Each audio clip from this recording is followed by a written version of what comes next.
Hello, ഇന്നത്തെ വീഡിയോയിൽ ₹1 ചിലവില്ലാതെ എങ്ങനെ കോഴിക്കുഞ്ഞുങ്ങൾക്ക് ഫുഡ് കൊടുക്കുക എന്നുള്ളതാണ് ഈ കാണിക്കുന്നത്. ഏട്ടൻ ഈ നടന്നു പോകുന്ന നമ്മുടെ പറമ്പൊന്നും അല്ല, തൊട്ടപ്പുറത്തെ പറമ്പാണ്.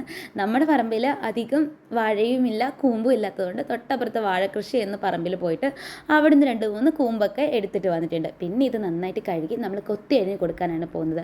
പിന്നെ ഞങ്ങളുടെ വീട്ടിൽ മുമ്പ് വെട്ടിയിട്ടിരുന്ന വാഴയ്ക്കകത്തുനിന്ന് കുറച്ച് പിണ്ടി ഉണ്ടായിരുന്നു. ആ പിണ്ടിയും കൂടി ഇട്ട് രണ്ടും കൂടി നന്നായിട്ട് കുനുകുനാ അരിഞ്ഞാണ് നമ്മൾ കോഴിക്കുഞ്ഞുങ്ങൾക്ക് കൊടുക്കുന്നത്. കുഞ്ഞുങ്ങളായതുകൊണ്ടാണ് അവരുടെ തൊണ്ടയിൽ കയറാതിരിക്കാൻ വേണ്ടിയിട്ടാണ് നമ്മൾ ഇത്രയും ചെറുതാക്കുന്നത്. വലിയ കോഴികളാണെങ്കിൽ കുഴപ്പമില്ല, നമ്മൾ ചെറിയ ചെറിയ പീസുകളാക്കിയിട്ട് കൊടുത്താലും അവർ കഴിച്ചോളും. എന്തായാലും ഇതിപ്പോൾ വിരിഞ്ഞ കോഴികളാണ്, 1 മാസം ആകുന്നതേ ഉള്ളൂ. ഇവരുടെ കൂട്ടത്തിൽ തന്നെ ഒരുപാട് വെറൈറ്റി ഉണ്ട് കേട്ടോ. അതിൻ്റെ ഡീറ്റെയിൽസൊക്കെ ഞാൻ അടുത്ത വീഡിയോയിൽ പറയാം.